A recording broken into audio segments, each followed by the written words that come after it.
परमादरणीय SP साहब, SDOP Manawar sir, TI Manawar sir, TI Dharmapuri, समस्त उद्योगपतिगण और समस्त नागरिकगण, जो भी दानदाता हैं, सब यहाँ पर उपस्थित,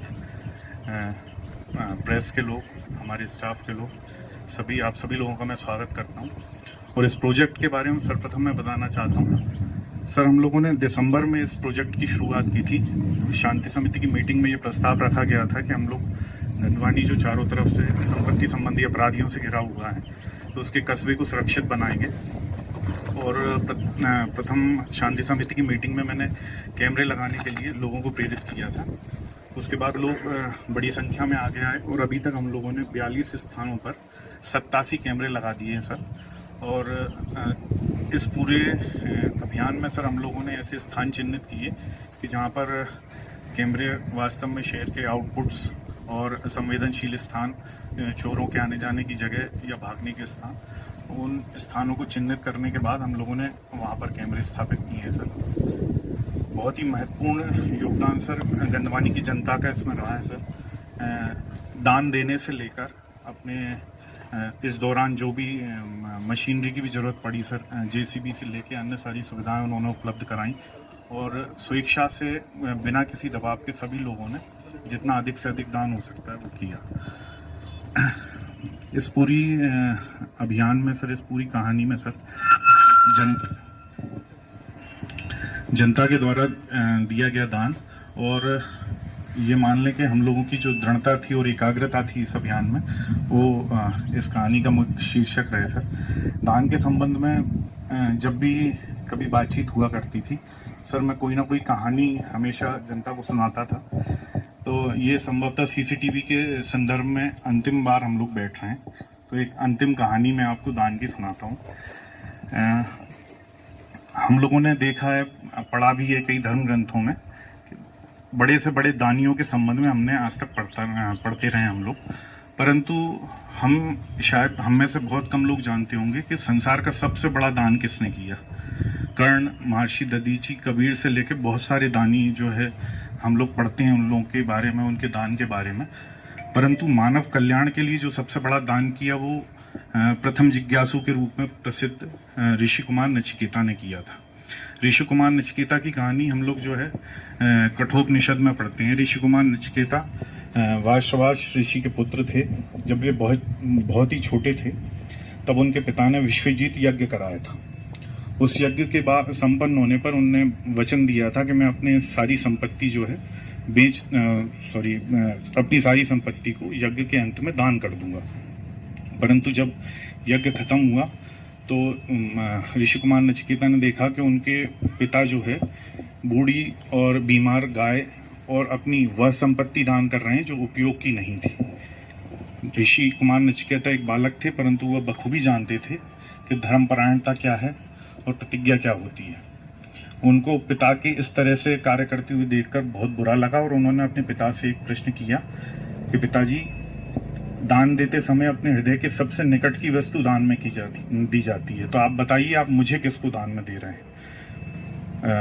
वाष्टभाज ऋषि को इस बात पर बड़ा क्रोध आया। उन्होंने इस बात को कई बार इस बात का उत्तर नहीं दिया, परंतु बार बार ऋषि कुमार नचिकेता जब ये पूछते रहे तो उन्होंने ये कहा कि तुम मान नहीं रहे हो, मैं तुम्हें दान में नहीं देना चाहता था, पर जाओ, मैंने तुम्हें मृत्यु को दान में दिया। और इस तरह से उन्होंने अपने पुत्र को मृत्यु के लिए दान में दे दिया।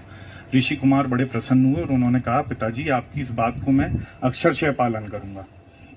और वो यमलोक की तरफ जाने लगे।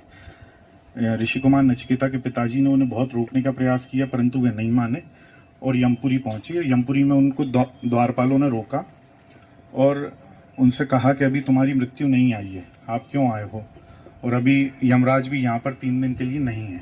तो 3 दिन तक वह वहीं बैठकर तपस्या करते रहे, भूखे प्यासे, और गए नहीं वहाँ से।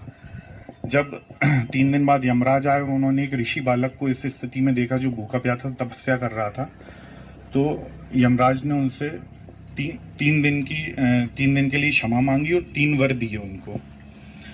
तो प्रथम बार ऋषि कुमार नचिकेता ने उनसे मांगा कि हे यमराज, आप शक्ति दीजिए मेरे पिता को कि वो मेरी मृत्यु का दर्द सहन कर सकें, उनका क्रोध समाप्त हो जाए। मैं आपको बताना चाहता हूँ कि कोरोना के काल में हम लोगों ने अपने बहुत घनिष्ठ लोगों को खो दिया, और आज भी उनके खोने के बाद यदि हम लोग जीवित हैं और सुखी हैं तो ये उस ज्ञान की बदौलत है जो ऋषि कुमार नचिकेता ने हमको दिया था। कई बार ऐसे दान हुए हैं जिसमें कि तत्कालीन फायदा होता है, परंतु मानव जाति का कल्याण ऋषि कुमार नचिकेता ने कराया इस ज्ञान की बदौलत। और यमराज को कहा कि आप मेरे पिता को शक्ति दें कि वो मेरी मृत्यु का दर्द सहन कर सकें, और इस सारे संसार को शक्ति दें कि जब भी किसी का अपना हमें छोड़कर जाता है तो उसको शक्ति मिल जाए कि वो उस दर्द को सहन कर सके। दूसरा बार उन्होंने मांगा कि संसार की स्वर्ग की जो साधनभूत अग्नि है उसका रहस्य मुझे बताइए। ये बड़ा ही क्लिष्ट प्रश्न था, पर उसका रहस्य भी बताया। तीसरा और अंतिम वर उन्होंने मांगा ऋषि कुमार नचिकेता ने कि आप आत्म तत्व के संबंध में मुझे बताइए। आत्मा क्या है, शरीर क्या है, मृत्यु के पश्चात आत्मा और शरीर की क्या संभावनाएं होती हैं। यमराज ने इस प्रश्न का उत्तर उनको नहीं दिया, कई प्रकार से समझाया, परंतु वह नहीं माने। अंततः यमराज ने यह कहा कि इसका रहस्य कई देवी देवताओं को भी नहीं पता, परंतु आप मुझसे मांग रहे हो और इतनी तपस्या कर रहे हो तो मैं आपको देता हूँ। यह कहानी हमें सिखाती है कि दान उस वस्तु का दिया जाता है जो कि हमारे हृदय के सबसे करीब होती है। दान उस वस्तु का दान अगर आप करते हैं जो वस्तु आपके उपयोग में नहीं है तो वह दान नहीं माना जाता। इसी प्रकार ये सबसे बड़ा दान माना गया है अभी तक जो ऋषि कुमार नचिकेता ने किया था, जिसके कारण हम अपने को खोने के बाद भी जीवित रह सकते हैं और वो दुख सहन करने की शक्ति हमको मिलती है। सर, हम लोग जब स्कूलिंग टाइम में पढ़ा करते थे तो एकाग्रचित्ता के लिए और लक्ष्य प्राप्ति के लिए, ये सर हम लोगों ने एकाग्रचित होकर इस लक्ष्य की प्राप्ति जो की है, तो मैं मेरे स्टाफ को एक छोटी सी कविता जो है समर्पित करता हूँ। एक फेमस आर्चर अर्जुन के बारे में सभी ने सुना है। तो अर्जुन और पांचों पांडवों को गुरु द्रोण ने शिक्षा दी थी। उस शिक्षा में उनकी परीक्षा भी ली थी। जब शिक्षा पूरी होने के बाद परीक्षा ली गई तो किस प्रकार परीक्षा में कौन पास हुआ कौन फेल हुआ, ये मैं आपको एक काव्य के माध्यम से सुनाता हूँ। सुन लो यह कलयुग है, पहले था द्वापर का काल, आओ सुन लो तुम्हें सुनाऊं उस युग का कुछ हाल। राजा थे धृतराष्ट्र ही सुंदर गजपुर राजधानी, वहां वास करते थे बच्चों वीर बड़े अभिमानी।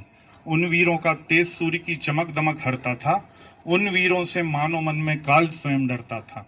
राजकुमारों की शिक्षा का भार संभाले कौन, इस कठिनाई को हल करने आए थे गुरु द्रोण।